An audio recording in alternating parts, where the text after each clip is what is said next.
Hello and welcome to this edition of World History 9. I'm Clay Burrell, your host, and today we're going to turn to the Abrahamic religions, namely Judaism, Christianity, and Islam, in a fascinating exploration of... Oh, let's break this shizzle down. That's what I'm talking about. Let's talk some world history, yo.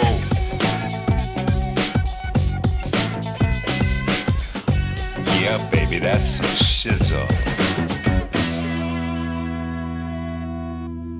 This is way more than you need to know, but I personally happen to think this is just one of the most interesting things in the world. So, you listen, you come along for the ride.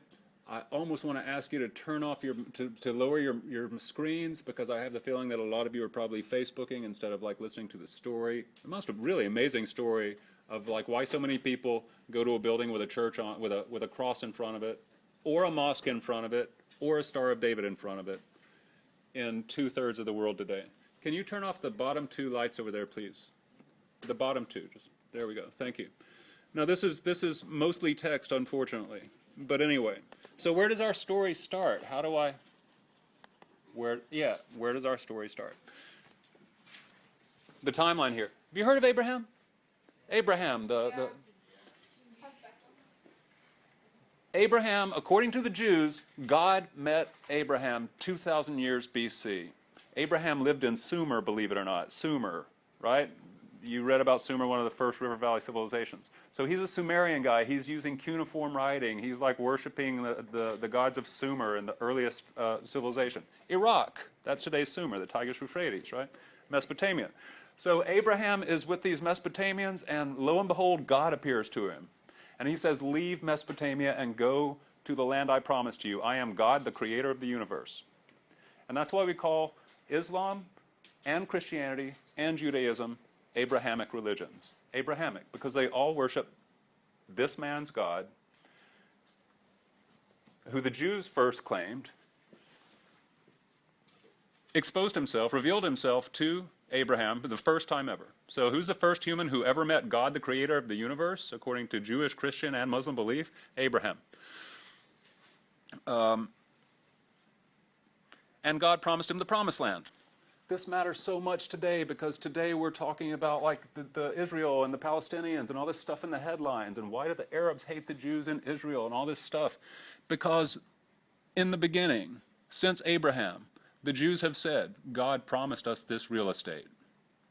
It's a divine real estate deal, and God said it's ours forever. The land that the Palestinians and Jews are fighting over right now today goes back 4,000 years to the Jews saying, it's ours, and you Muslim Palestinians can't have it, you Arabs can't have it, because it's ours. God said so. A divine real estate deal. Seriously. And there's a thing called the covenant. God said, I will give you this promised land. You are my chosen one, and your children are my chosen people, and that's why they're called the chosen people. The Jews say God chose us. Not the white people, not the Arabs, not the Africans. God chose us Jews as his favorite people, and he gave us this land, and he's on our side. We're his chosen people. And this deal, God said, if you worship only me and you never worship any other gods but me, I will keep you on this promised land forever. It will be yours forever and ever and ever. Nobody will take it from you. And this is called the covenant. You want to be educated. This is not a hard word. This is a major word. Educated people know it, including educated high school students. Bill Clinton, former president of the United States, talked about a new covenant in his campaign speech back in the 90s, right? He tried to inspire people by saying, we need to make a new covenant, a divine contract, government to the people. So covenant, it's like a business contract. Both sides have an obligation. We'll be loyal to you. We will worship only you, God. We won't worship any of our neighbors' polytheistic gods. And you will protect us in this promised land forever and ever. So that's what I just told you, right? The deal for the gods was Abraham will worship only him. This is why we call it monotheism. Mono, one, theism, God. There's only one God. This is a radical idea. Nobody in the ancient world, Egyptian, Mesopotamian, Greek, Chinese, nobody said there's only one God. Hindu, Indus Valley? No. All of them were like mini gods. Some of them were like we'll get there later. So it's a radical idea that there's only one God. This makes them really unpopular. The Jews are really unpopular. Huh? Do you know why? Because they said that they were like the chosen people. And anytime, look, if you're polite and you're traveling into some other land and they've got all sorts of new gods that you've never heard of, but you come from a polytheistic, a culture that worships many gods. You go to another culture that worships many gods, you just respect their gods. That's why this phrase, when in Rome, do as the Romans do, right? When you go to Rome, you respect the Roman gods, all this sort of thing, right? And there's no problem there. It was only polite to respect other cultures' gods. Can the Jews do that? What happens to the Jews if they respect any other god? They lose their promised land. They break the covenant. This makes them very unpopular. Why have they been hated? Why have they been persecuted? Why did Hitler single out the Jews? Now that gets more complicated, and we'll get there. But they are the troublemakers in the ancient world because of their monotheism. The Babylonians, the Assyrians, the Egyptians, the Persians, on and on and on, and the Romans. And the Romans finally just wipe them out. The Romans are like, we've had enough of these Jews. They keep on offending our gods. We're just going to destroy their temple and kick them all out. And they did that during the Roman Empire, right after Jesus died. So the Jews were always really unpopular. Why? Because they believe there's only one God. Probably the majority of people in this room today think, well, it's normal. Of course there's only one God, whether you're Muslim, Hindu, or Christian. You're going, well, of course there's only one God. That's not normal at all until 300 years after Jesus died and Constantine made Christianity a political religion, right, in the Roman Empire. It was a radical idea, and they were very unpopular. The Jews thought if they ever got kicked out of this land that God gave them, it's because they were not religious enough. They were breaking the commandments. They were breaking the law. They were disappointing God. But God says this in the Bible. He says, if you ever disobey me and stop worshiping me, I will punish you. Hear this. This is wild. Are you listening, Jamla? Yeah. This is wild. Whenever somebody comes in and conquers the Jews, invades the Jews, and especially beats them and humiliates them, how do the Jews take this? How do they interpret it? We're not, God's punishing us. We're guilty. We just lost a war because we're guilty of not being religious enough. And God does promise, I will always bring you back. Even if I do punish you, slavery in Egypt, any other thing, I will always bring you back to this promised land. This is a radical religion. This is a radical religion because the rest of the world was polytheistic. Do you want to hear Yeah, I want to tell you the story. Or should I just stop? Are you bored? No. Okay, because your faces are just, you got teenage faces, and it always makes me self-conscious. When I'm sitting at home, I'm just looking at a screen. It's not looking at me with this sort of teenage face. And so I can just talk very interestedly, but I get self-conscious looking at the sea of teenage faces. Teenage faces are weird, especially Christopher Chan's. His is really weird. Chris, are you awake? Are you Facebooking? Yeah. Okay, so... You just said yeah. So here, I know. So here's the problem. Abraham listens to God tell him, hey, you and your children and your children's children and all the generations after you, they're going to make, quote, a great nation. There's only one problem. Abraham's over 80 years old, and so is his wife. What? God's saying he's going to make us a great nation that fills up the promised land from my seed? I'm over 80, and so is my wife, and I don't have a kid. 80-year-old women can't have babies. My seed is not going to do anything with her. So his old wife, old enough to be a great grandma, but she doesn't have any kids at all, she laughs. She's like, this God, this God of yours, I think you may have just been hallucinating or drunk, but this God you say you met, he said that your children are going to make more children until there's a great nation that comes from you, Abraham, the Jews. That's crazy. And she laughs. I can't get pregnant, idiot. I'm over 80. So she says, so take this woman, Sarah, the slave girl, Yes, the Jews, slavery was common back then. Take this woman, Sarah, our slave girl, and take her into the tent and do your business. He takes her into the tent and he does his business.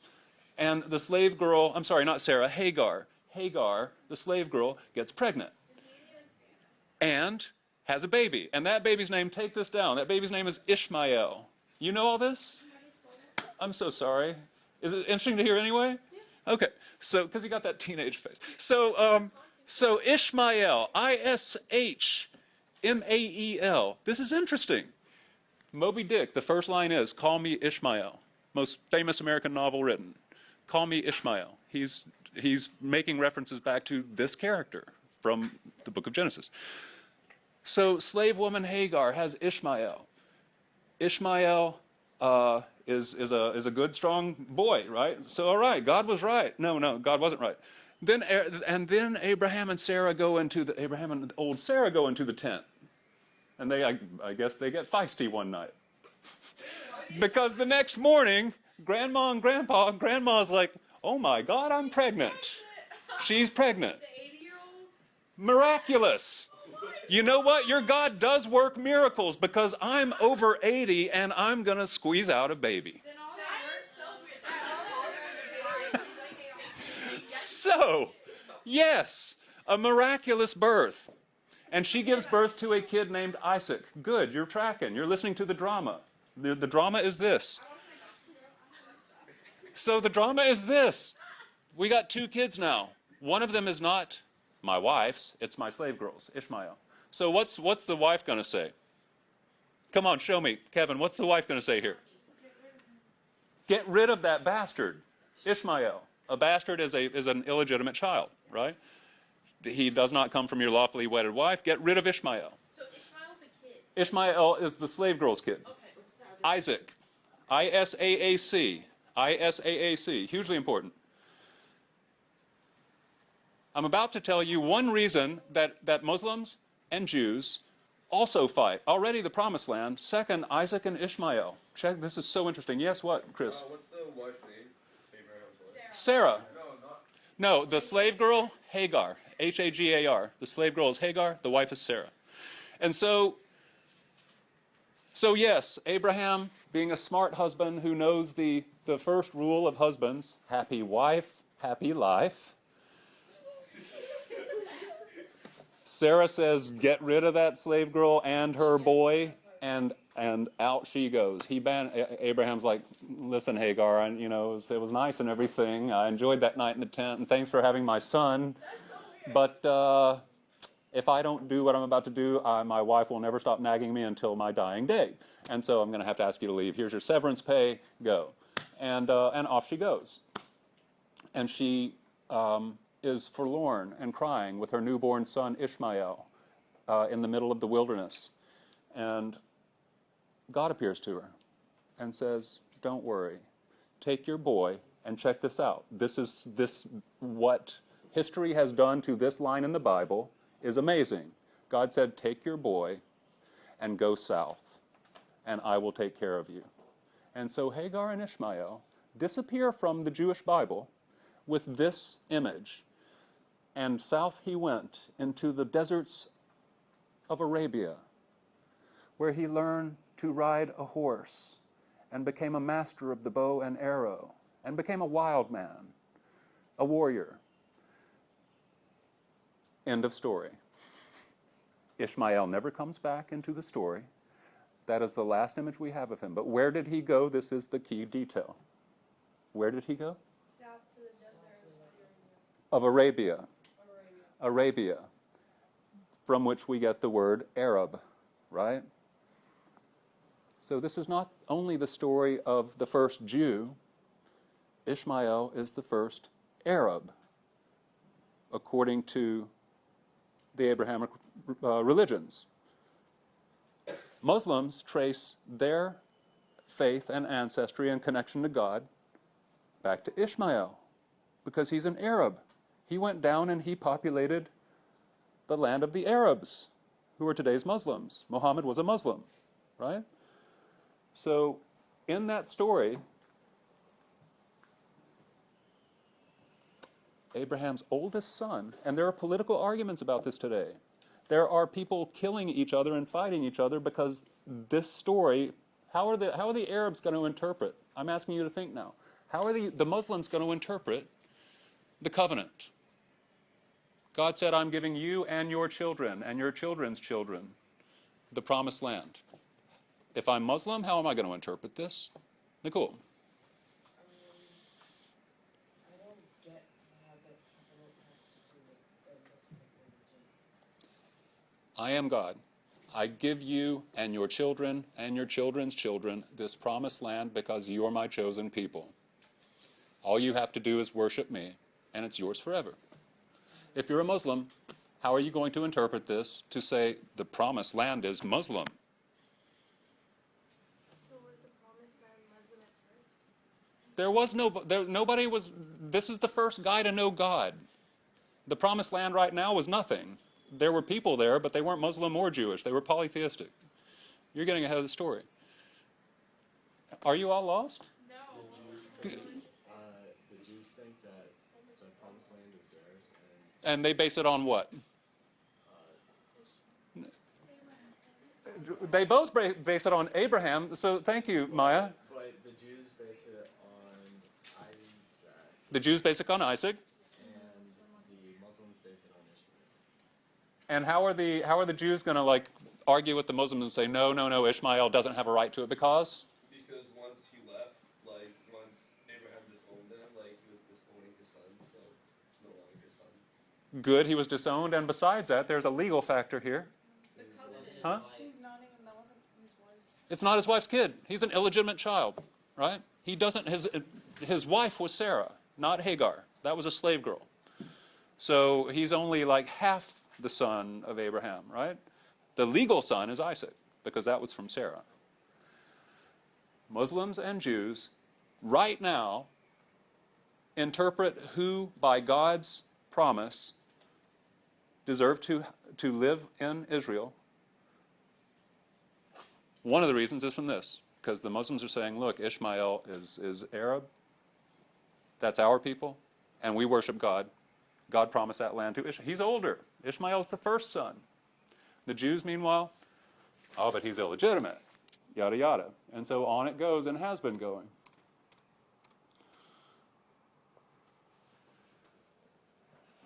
I wonder what that last point was.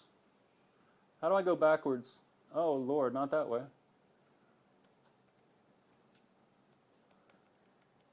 Oh. Hi. Can you put this PowerPoint on the blog, please? Yeah. So notice, 1,100 years after the Hebrew Bible, which is the Christians believe it too, the Old Testament, 1,100 years after that thing was written, Muhammad writes the Quran. This is in the 600s. Muhammad writes the Quran. And in it, he talks about how Ishmael is the father of the Arabs, and God has revealed himself to me, Muhammad. I am God's latest prophet. Just like he revealed himself to Abraham and to Moses later. So there's this argument in the monotheistic religion. God reveals himself to humans. God revealed himself to me, Christopher. Prove me wrong. Prove me wrong. You can't. So Abraham, Jewish. Moses, Jewish. Jesus, Christian. The Jews don't accept Jesus.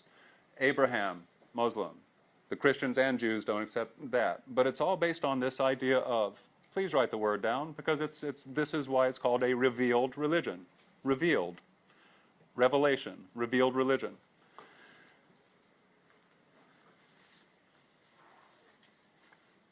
Joseph Kony is one of our latest examples, because he said that he had a revelation from God, telling him to form the Lord's Revolutionary Army, the LRA, right?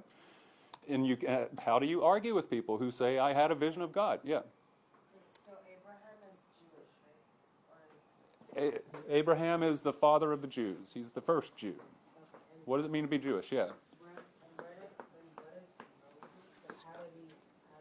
does No, you're getting ahead of the story. Wait, Moses. I have a question. Yeah. Okay, so Abraham son, Ishmael. Yeah. He's the second Jew, and he's also the first Arabian. He's the second Jew. 'Cause was- He's the son of Abraham, but he disappears. So he's not a Jew. He disappears. The Jews trace their lineage to Isaac and Abraham, The real son. the real son. Okay. They say that Sarah's blood is different. I'm sorry, Hagar's blood is different, all that sort of thing. But then why do Jewish people have a fight with Muslims saying that? Because Muslims are saying he's the first Arab, but Jews say that he's not. Because the Romans, in your textbook reading, did you see what happened to the Jews in the Roman Empire? This is huge. Okay. I'm gonna have to speed through. I can't do the whole PowerPoint. I'm gonna run through the story. All right, because the PowerPoint will take. Is it okay if I do that? Yeah. Okay. Will you turn on the lights?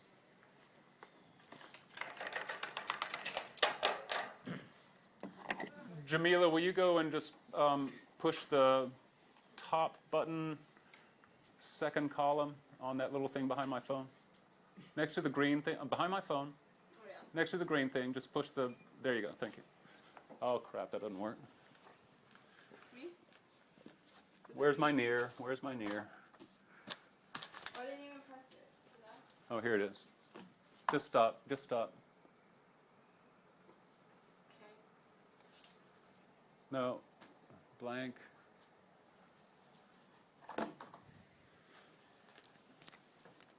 Huh?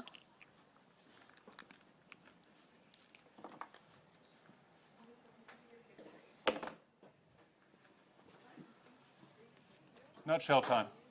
Jisoo, you awake?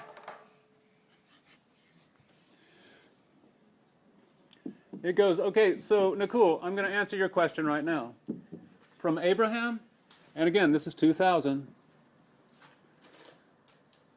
we need to go about 1200, about 800 years to the year 1200 BCE. Because this is all, Abraham's a legend. The Hebrews did not start writing until 1000. Do you hear that? They say Abraham lived 1,000 years before they started writing. I'm going to tell you the truth about a man who lived 1,000 years ago, okay? In the year 1012. His name was Bob. He had a wife named Sally. And one day Bob and Sally went fishing. Do you believe me that I know all about Bob and Sally 1,000 years ago? No. So that's kind of the equivalent, because here are our main dates in Jewish history. 2000, Abraham, quote, legend. Isaac, oh. So now it's Abraham, and they travel. They travel to the Promised Land. Just God, Sarah, and Abraham. They get there. What is that Promised Land? It's today's Israel. It's today's Israel. It's today's Israel, where the Jews live today. Where the Jews live today. That's the name of the country. Do you know what else this region is called? How about Palestine? The Palestinians? It's the region of Palestine. Israel is in the region of Palestine, so it's the same territory. I hope that you've heard Israeli, Palestinian, just as you walk through the day and you listen to your parents' news channel.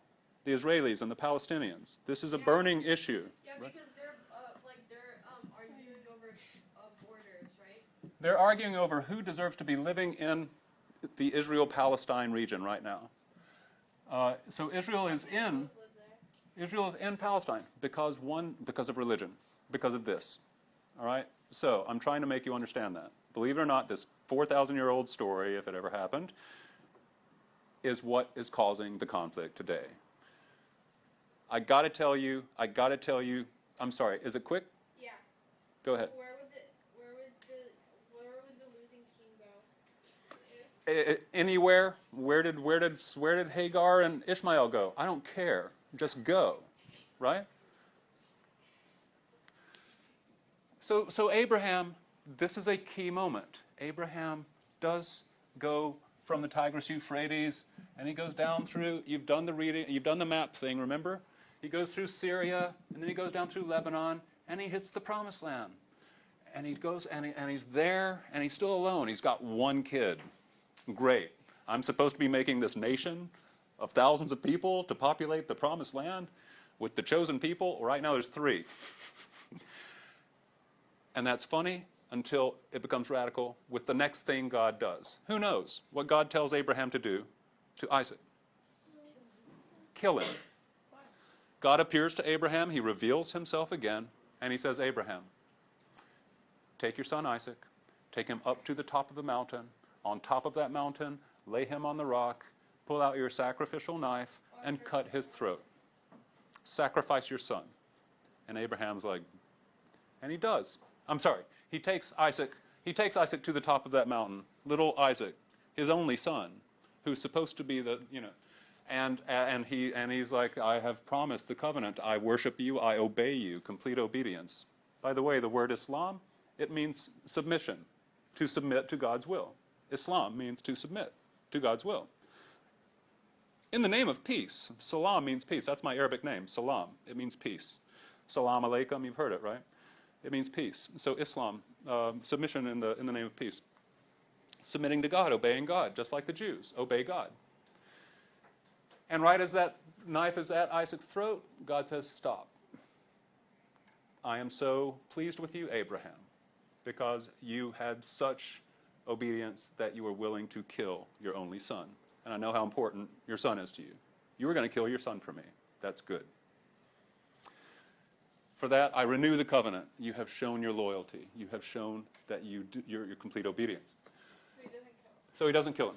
So Isaac has kids, and the story fast forward 800 years. So God is already like a person, like a real person at that time? God appears and then disappears. Yes, he does speak to people. He reveals himself. Okay? In 1200, the story fast forward to 1200, in the land of Palestine, in the Promised Land, apparently there's a drought, and people cannot feed themselves farming in Palestine. And so they go to Egypt, and they work for the Pharaoh in Egypt, where there's food, because the Nile's very fertile. And the story goes, the Jews were enslaved by the Pharaoh. You know this. You've seen it in Disney, I'm sure. And yes, that was an insult to your pop culture corrupted minds. Until Moses is charged by God with delivering the Jews from the Pharaoh in what is called the Exodus. Exodus. The leaving, the running away, the leaving, not the departure. Who cares? Somebody show me that you're actually, this is a fascinating story. It just sucks that I have to try to squeeze it into a class with a bunch of kids who I don't know because their faces, their bloody adolescent faces, if they're A, tracking, or B, interested. So who can tell me what this story of God saying, Moses, take the chosen people back to the promised land, what is it evidence of? What is it evidence? What has happened? What's the covenant? Review this. This is where it gets interesting. Solar, are you with me? The covenant is the deal. And when we are disobedient to you, what happens to us? Punished. And we could be punished. We could be kicked out of the promised land, but I will always bring you back. Moses brings them back. So we have this theme in Jewish history of exile and return. Exile. You're banished. Go. And so the Jews are exiled during this drought. They go and they're enslaved. And then they are returned to the promised land. They just have to get their religion again. They have to be less guilty and more worshipful of God, more monotheistic. Exile and return. That's the major theme. And this is the first time it happens, Moses. That's 1200. In 1000, our next character in Jewish history is King David. King David, you've seen the naked Michelangelo statue, right? The beautiful, beautiful Renaissance classic. When we get to the Renaissance, it's fascinating because the last thing you would expect in this religion, where when Eve and Adam had sex after eating from the tree of the knowledge of good and evil, and God came into the garden and he saw them, how did he know that they were guilty? Because they covered up their private parts, right? Eating of this tree in the book of, in the Garden of Eden Their like reaction was, oh, we're naked, cover it up. Look what Michelangelo did. He uncovered he uncovered David and said, look at the beautiful human form. There's nothing to be ashamed of here. But that's the Renaissance. We're getting way ahead of our story. He has really big hands. I know. I've been there too. Yeah, we could. On top of that building, but then he was too heavy, so it would have broken the roof. We could. Put him at the museum, and his hands are like. We could stand. You and I could stand on his finger and like come up to about his elbow. He's just massive. It's a beautiful, beautiful sculpture. But anyway, so that's David, king of the Jews. He's the first king of the Jewish state, the Promised Land. You've heard your little Disney version, I'm sure, of David and Goliath. Oh, I got my slingshot right between the eyes and big Goliath falls. And David conquers, and makes the capital, the city of Jerusalem. So Jerusalem is now the capital city of the kingdom of God. And there's only one God. And this is his only capital. It's the holy city, because there's only one God, and his kingdom is in the Promised Land. And the only people who live there are the chosen people, the Jews. Oh, and by the way, what law do they follow? You know this. You saw it in Disney. The commandments, Moses' law. Wait, Mr. Burrell, Yeah. I'm confused. You said that Moses exiled and then brought somebody back, right? Or was he exiled? Moses brought the Jews out of out of Egypt. And then they wandered around for 40 years in the Sinai Peninsula, which those of you who know how to study, actually drew on your maps. Actually, I learned from Moses and Nickelodeon. Okay, now, so King David makes Jerusalem. We're in the year 1000 now. By the way, this is exactly when the Mandate of Heaven and Tien are happening. In the city of Jerusalem, in the land of God, there must be one law. This is Judaism in a nutshell. And still today, this is why a lot of Jews want to kick out every single non-Jew in order to return it to the days of King David. And that means there must be one law, and that's the Jewish law of Moses. It's the first 5 books of the Bible: Genesis, Exodus, Leviticus, Numbers, Deuteronomy. God gave Moses not 10 commandments, he gave them 630 odd commandments, including don't wear shirts made of wool and cotton mixed. Do not drink milk and eat fish at the same time. Okay? Women, do not go into the temple of God when you are menstruating. You're impure. You stay in a tent until your period is over. These are all in the law of Moses. Okay? So, one law, the law of God. One temple, and this is the important point. Stay with me here. I'm trying to entertain you and not be boring, but this is the essential information. So learn, get educated here. One law, one temple, because there's one God, he needs one temple. And so David and his son, Solomon, build the temple of Jerusalem. And they believe that God actually lived in the Holy of Holies inside that temple. That was where God lived, in the Ark of the Covenant. Now you can think of Raiders of the Lost Ark and all these other Hollywood garbages that have, and the Curse of the Mummy and who knows what crap has been poured into your poor, poor defenseless brains. One temple, and finally, one people. Who are the one people? The Jews, the chosen people. And as soon as you break that law, especially the first one, you will worship no God besides me. That's the first commandment. As soon as you start taking any other gods respectfully, you got it coming, right? One law. You're monotheistic. Can you see why the Babylonians, the Assyrians, the Egyptians, the Persians, the Greeks, and every other culture in that neighborhood hated the Jews? Because they would not respect any god besides their own. They're afraid they're going to be kicked out. Yeah. It's not real important for this, but there it is. Solomon. Solomon. Yes. Kind of like Moses. There's that lyric Armstrong song, Moses, and it says let my people go. That's what it's about. Let my people go is yes. Yes. Martin Luther King is all sorts of stuff playing with the myth or the story of Moses, the story of exile and return, leading people out of the wilderness, releasing them from slavery. It's an inspiring story.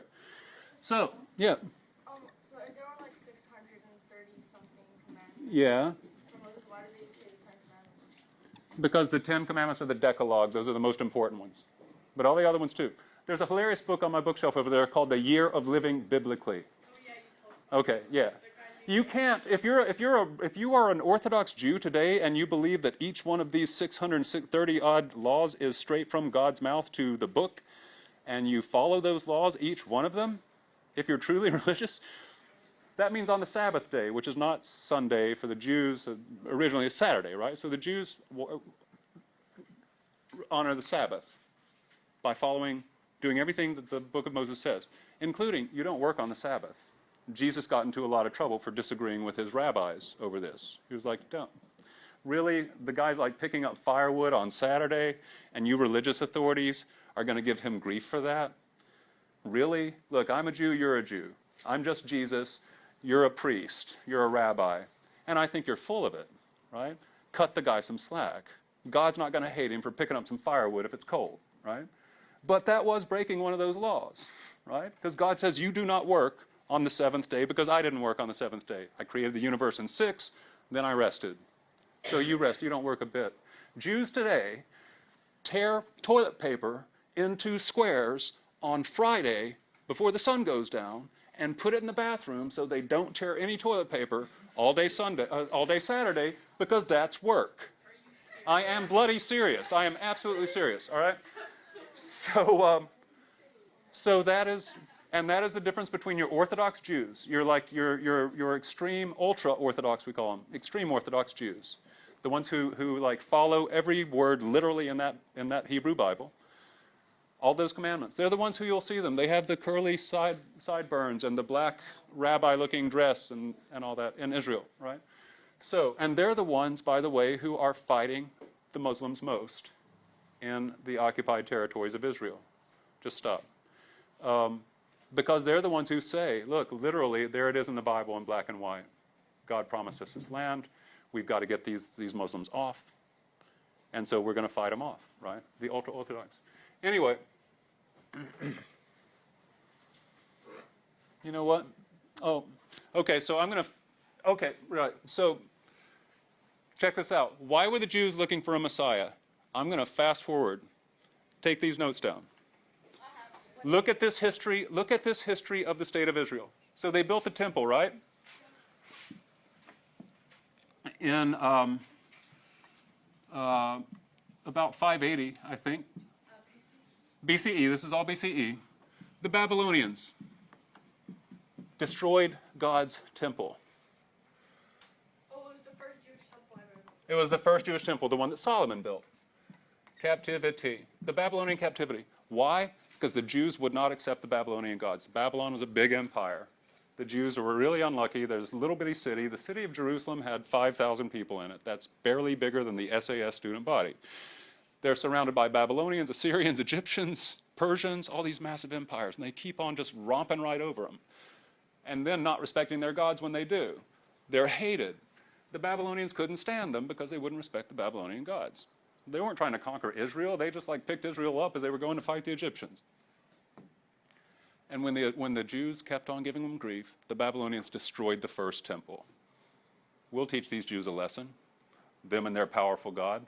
Let's just take a wrecking ball, a bulldozer, to their temple. And they did. All right? They demolished the first temple. And they captured all the elite Jews, and they deported them to Babylon. Do you hear the pattern here? When was the first time the Jews were enslaved? Moses. Now, second, Babylonian. They've been exiled. Their God has been humiliated. The temple has been destroyed. And the people have been enslaved. Or at least deported. They live in what's close to Baghdad today, in Iraq, right? The Babylonians. In about 440, in come the Persians. Now you can think of your movie The 300, right? With that Darius garbage in the movie. I'm kidding. That was a fun movie. The Persians destroy the Babylonians, and they allow the Jews to go back. So this is the Persian return. Babylonian captivity, exile. Persian return. Deported Jews, go back from Babylon, go back to Jerusalem, and build your temple again. This is the key point. I'm going to say about 2 more minutes. If the bell rings, give me 2 minutes. All right? So the Jews go back because of the Persian Empire, and they build the second temple. But they're part of the Persian Empire. They're still part of the Persian Empire. They were not free to worship and own their promised land under the Babylonians. They're still not under the Persians. Then in comes Alexander the Great, 330. He conquers the Persians. And so now you've got Alexander controlling the promised land. So in 330, they're under Alexander the Great. But the temple's still there. This is the important thing. They've still got their temple. Hanukkah, you guys have heard of Hanukkah, right? This is when Hanukkah, it's the one with the menorah. Okay, so this happened when Alexander the Great occupied or ruled Jerusalem. They tried to put a statue of Zeus in the temple. And oh my God, did the Jews go, ape crazy over that. There's no way you're going to put a statue of Zeus in the one true God's temple. And so they had this resistance against Alexander the Great. So after Alexander, finally, the Romans. And so, this is our last thing. 160 CE now. This is the first time we're in CE. I'm sorry, not 160, Jesus, 60. Jesus died in 30. 30 years after Jesus died, the Romans got so sick of the Jews that they destroyed the second temple.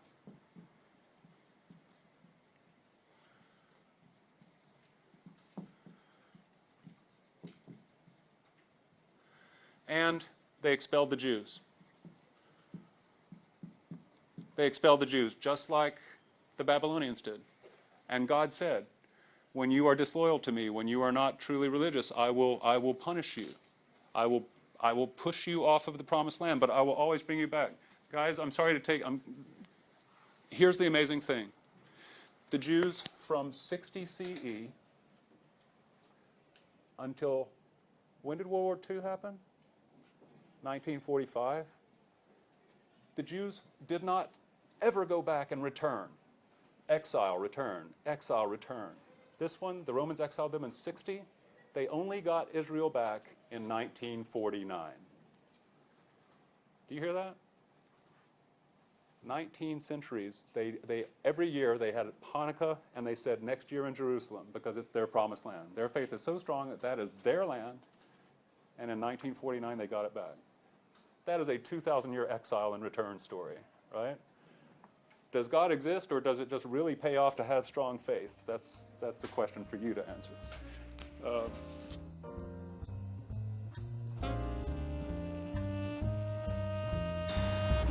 Well, now, and that concludes our program for this episode. You've been listening to the history of Judaism up to the Roman Empire and the destruction of the Second Temple. Join us next time when we'll be discussing the life of Jesus Christ, the so-called Messiah to the Christians, but not to the Jews or Muslims. We hope you enjoyed the show. And you're listening to Jazzy World History, 109 FM. I'm Breeze Daddy Clay, your smooth guy. You come back now and you listen to us next Friday night.